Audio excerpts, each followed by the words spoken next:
우리가 성경에 보게 되면 복음서가 4권이 있잖아요. 그러니까 마태복음, 마가복음, 누가복음을 공관복음이라고 합니다. 공관복음이란 뭐예요? 공통적인 관점을 가지고 기록했다 그런 얘기예요. 그래서 이 세 복음은 중복되는 것이 굉장히 많아요, 내용들이. 그래서 이제 공관복음이라고 하는데, 근데 요한복음은 이 세 복음과는 아주 달라요. 어떻게 다니냐면은 이 공관복음은 예수님을 사람의 아들로부터 시작합니다. 사람으로 또 시작을 합니다. 그래서 중요한 게 이제 이 족보가 나오죠. 마태복음은 아브라함과 다윗의 족보 해가지고 유대인의 왕으로 이렇게 기록이 되어 있고, 마가복음은 이제 아담으로부터 이렇게 계보가 시작돼서 그 사람의 아들로 이렇게 나와 있습니다. 근데 요한복음은 족보가 없어요. 그리고 요한복음은 첫 장 첫 절에 말하기를 태초에 말씀이 계시니라 이렇게 말하고 있습니다. 이 태초부터 시작합니다. 태초부터. 그리고 예수님을 갖다가 태초부터 계신 하나님으로 선포하는 거예요. 태초에 말씀이 계시니라. 이 말씀이 하나님과 함께 계셨으니 이 말씀은 하나님이라. 이건 공관복음과는 아주 근본적으로 다르잖아요. 여기서 뭐 예수님이 하나님인 것을 아예 첫 말씀부터 바로 그냥 전하는 거예요. 뭐 이것을 뭐 이해시키려고 하지 않아요.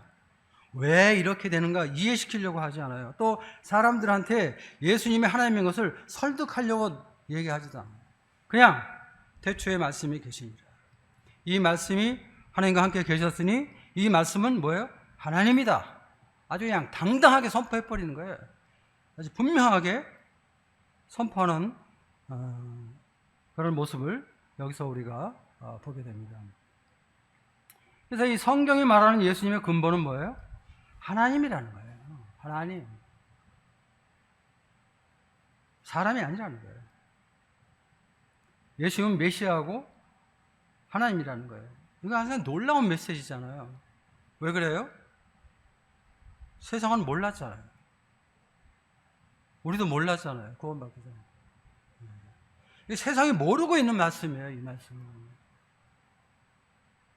그런데 사도 요한은 담대하게 태초에 말씀이 계시니라.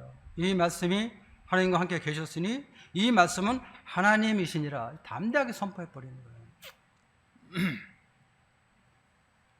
그 예수님의 근본에 대해서 말씀을 하고 있는데, 이 예수님의 근본에 대해서는 성경 외에는 기록된 게 없는 거예요. 세상에 많은 책들이 있지만, 많은 지식과 철학이 있지만은 기록되어 있는 게 없단 말이에요.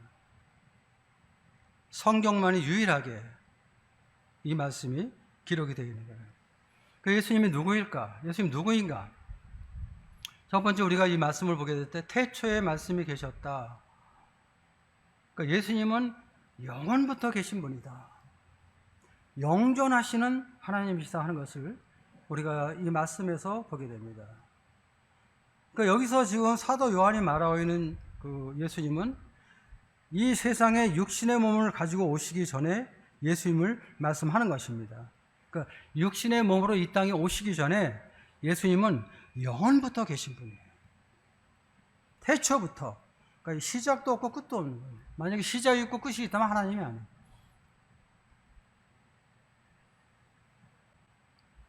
여기 1장 15절 말씀 보면은 요한이 그에 대하여 증언하여 외쳐 이르되 내가 전에 말하기를 내 뒤에 오시는 이가 나보다 앞선 것은 나보다 먼저 계심이라 한 것이 이 사람을 가리킴이라 하니라. 요한이 예수님보다 먼저 태어났죠. 그렇죠? 근데도 요한은 말하기를 내 뒤에 오시는 이가 나보다 앞선 것은 나보다 먼저 계심이라 이렇게 증거를 하고 있습니다. 또 바울도 골로새 1장 10절에 보면은 그가 만물보다 먼저 계셨다 이렇게 증거하고 있습니다. 그래서 예수님은 영원부터 계셨던 영원하신 분이다 하는 것을 우리가 이 말씀 가운데서 깨닫게 됩니다. 말씀이 육신이 되어 우리 가운데 거하심에 우리가 그의 영광을 보니 아버지의 독생자의 영광이요 은혜와 진리가 충만하더라. 말씀이 육신이 되셨다. 이게 무슨 의미입니까? 하나님이 사람이 되셨다는 뜻인데, 그러니까 영원한 존재가 유한한 존재가 되었다, 그런 뜻이죠.